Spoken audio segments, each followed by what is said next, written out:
으라고 그랬다네 아써야 어서야 했는데 그라마가 바꿔라래.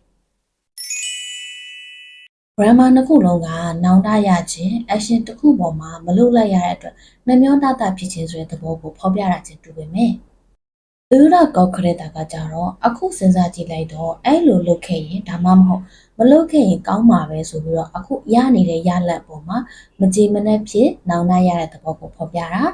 ဥပမာလေးသုံးပြီးတော့သူက action verb တစ်မျိုးနဲ့ပဲသုံးလို့ရတယ်။ assoya osoya 했는데 grammar ကကြတော့အဲ့ဒီအချိန်တော့ကအဲ့ဒီ action ကိုလုပ်ခဲ့တင်တာကိုဒါမှမဟုတ်လုပ်ခဲ့ရမှာကိုမလုပ်လိုက်နိုင်တဲ့အတွက်နောင်တဖြစ်ခြင်းတစ်ဖက်လူပေါ်မှာအာနာခြင်းကိုအပြစ်တင်ခြင်းဆိုပြီးတော့လေးလေးနက်နက်သဘောဖော်ပြတယ်။ပြီးတော့ဒီ grammar ကကြတော့ action verb နဲ့ရော quality verb နဲ့ရောနှစ်မျိုးလုံးနဲ့သုံးလို့ရတယ်။ပိုပြီးမြင်သာအောင်ဥပမာစာကြောင်းလေးနဲ့နှိုင်းယှဉ်ပြီးတော့လေ့လာကြည့်ကြရအောင်။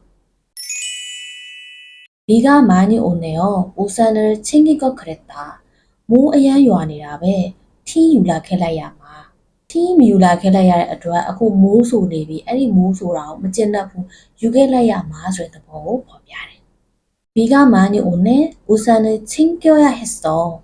မိုးအများရွာနေတာပဲ။ထင်းယူခဲ့လိုက်ရမှာကိုထင်းမယူခဲ့မိတဲ့အတွက်အခုမိုးဆိုတော့မယ်အဲ့မိုးဆိုမိတဲ့အတွက်ကို